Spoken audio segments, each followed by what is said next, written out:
And the winner for the most unimaginative class name goes to the Jump the Sharkticons. Hello, my baby. Hello, my honey. Hello, my ragtime gal. Suddenly you kissed my wife. Baby, my heart's on fire. We review another legend-sized Titans Return figure, Gnaw.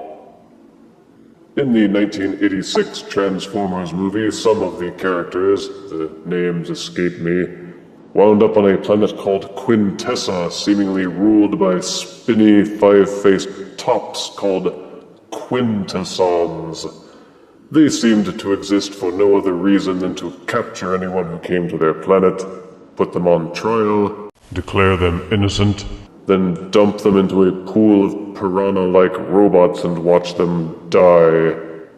It made no sense at all unless you were a toy company like Hasbro and wanted to ching cash in on an upcoming movie by cranking out as many figures based on the characters as possible. And thus they made Gnaw, a figure based on the big mouth chewing machines, as part of the movie's merchandising blitz. Toy technology being what it was in the 80s, they could do little more than make the figure only vaguely resemble its movie counterpart. Plus, companies were really starting to get wimpy back then, scared of lawsuits and angry parents. And they rounded off all the spiky bits that might actually have been cool and replaced them with round-tipped safety plastic which robbed the figure of anything that might otherwise have been awesome. But now the figure is back for Titans Return, along with many other figures that were in the 80s movie like Galvatron, Scourge, Hot Rod, and others. The simple rectangular box shows off the figure well, along with artwork that is much cooler and more detailed than the actual figure. On the back, the figure is shown off in both modes, along with a really short bio reading, "Autobots, TM, are the favorite food of this fearless Sharkticon. TM. Sharkticon. Ugh. Well, let us remove Gnaw from his box and review him properly. Out of box, Gnaw comes with his instruction booklet, the collectible trading card with tech specs, and Gnaw is one of the only Titans Return Legends figures to include a weapon accessory, this blue spiky ball on a chain. The weapon doubles as Gnaw's tail. This peg on the back has a sort of cross shape to it which corresponds to the slots in these sections near the back. Simply slide the tail into those slots, and boom, your Gnaw is as deadly from the back as he is from the front. And here is Gnaw himself. Gnaw is ugly, but that's okay because that's how he is supposed to look. He has a grotesque walking mouth with chomping teeth, and his stubby arms and legs seem only meant to help him waddle towards his next bite victim. It hardly looks aquatic. It's just a monstrous amalgamation of a piranha, a shark, maybe a frog, perhaps a troll or one of the Murlocs from World of Warcraft. But there is a certain charm to the stumpy ugliness. Despite the Frankensteinish hodgepodge that it seems to be, it somehow seems to all come together in this mode. The colors are gray, light gray, and blue with fishy pink highlights, with translucent, shiny yellow-green eyes. The clawed arms and the clubbed tail add to the monstery mojo, and the spiky little tufts at the bottom of the jaw are just cute.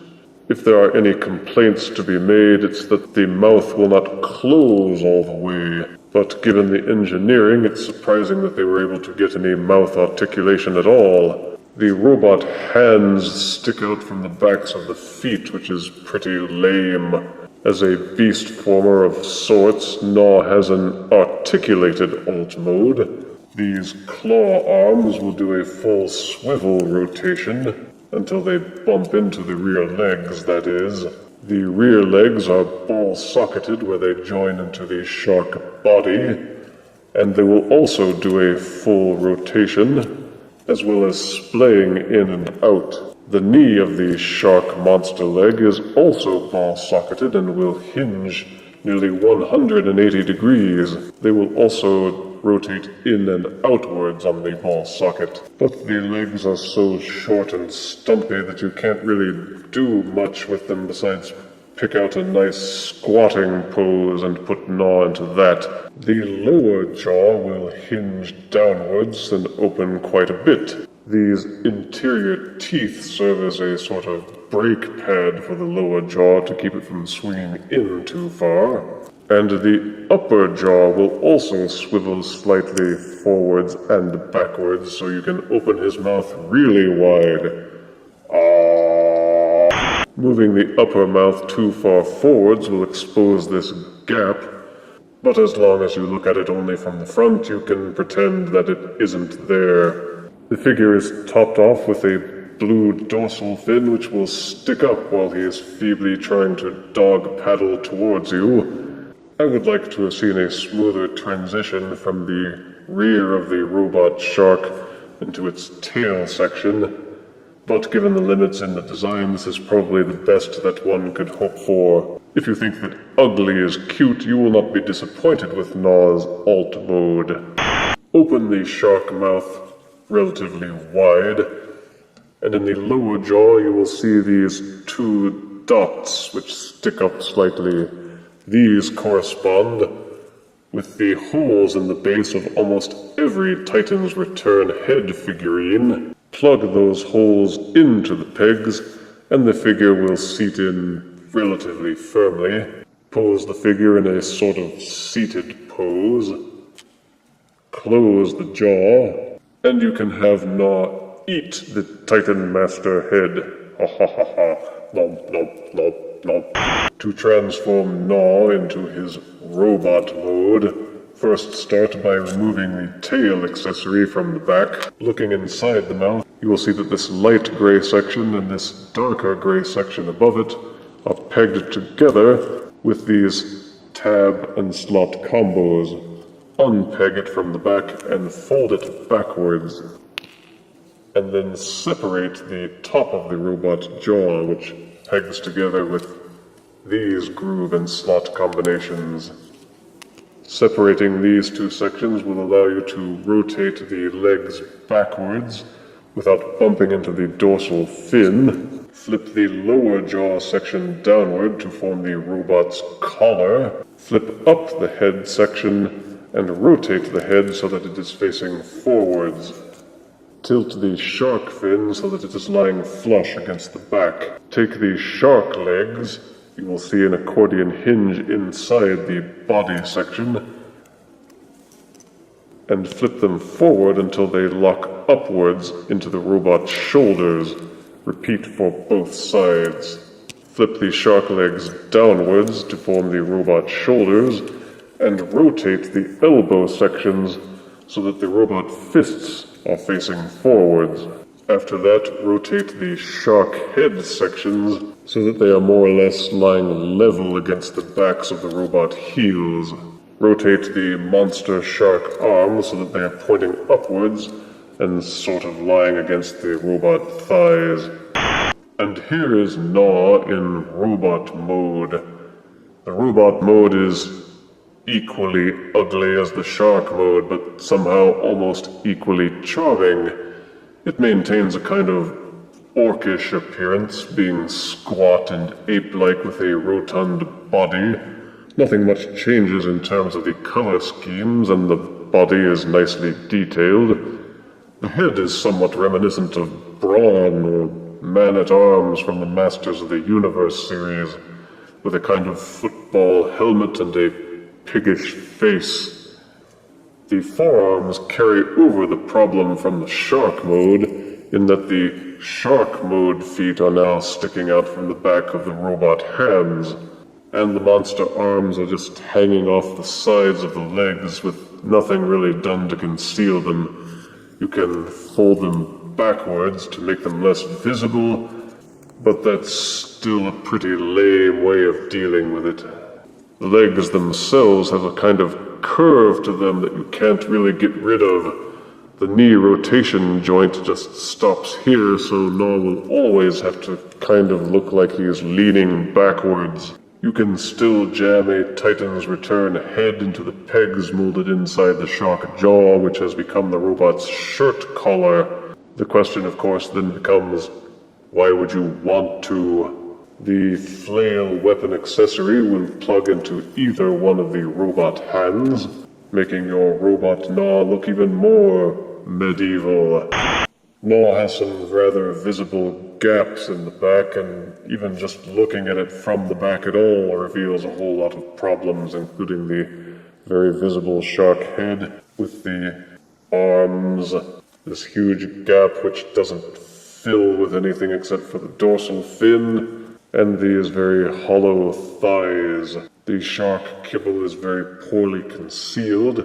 If you can get over these rather glaring flaws, you can still get a decent amount of posing out of your Gnaw figure. The base of the legs are so wide that you have to work pretty hard to overbalance your figure, and the claw arms can rotate to provide additional bracing support for several poses.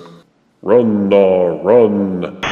For articulation, Gnaw's head will rotate a full 360 degrees, and also lean backwards as part of the transformation. They even gave him a little fringe of shark teeth behind the head. Aww. The shark monster legs have become the robot arms and share the same benefits and limitations as when it was in beast mode. They will rotate and splay fully until they bump into parts of the robot kibble. The elbows also are ball-socketed and will both splay and rotate fully. There is no waist rotation, but given the size and design limits, finding waist rotation in any Legend-size figure is a pleasant surprise. The hips are fully ball-socketed and will rotate and splay 180 degrees. The knees will rotate about 40 degrees backwards, but have no forward rotation. The parts of the shark head just get in the way too much. You can rotate them out of the way to give you better knee rotation, but that leaves you with other obvious problems. He has no feet to articulate at all, so don't even bother looking. For size comparison, here is Titan's Return Legends Gnaw next to Hunt for the Decepticons Voyager Sea Spray. Here is Legends Gnaw next to Deluxe Size Universe Tracks. Here is Legends Gnaw next to Scout Class Hunt for the Decepticons Breacher. And here is Legends Titans Return Gnaw next to a can of chunk tuna. I confess that this figure exceeded my expectations because I wasn't expecting much. I had seen the Generation 1 figure and was totally unimpressed, but as a cheaper Legend-size figure, Gnaw is actually kinda neat. Positive aspects include a delightfully ugly shark mode with some playability and posability, same for the robot mode, and supporting interaction with the Titan Master heads. Negative aspects include some poorly hidden kibble in robot mode and several hollow bits. This figure is begging for some touching up. Some silver paint on the shark teeth, for example, will level up the appearance of this figure significantly, and that is what I plan to do. I give Titan's Return Legends Gnaw 7 out of 10 deaths, so pick one up. Or army build a whole school of them, 'cause beautiful's out, ugly's in. We're ugly as sin. But beautiful's out, ugly's in. If you're ugly like me, you're in good company. There are millions of us who are ugly.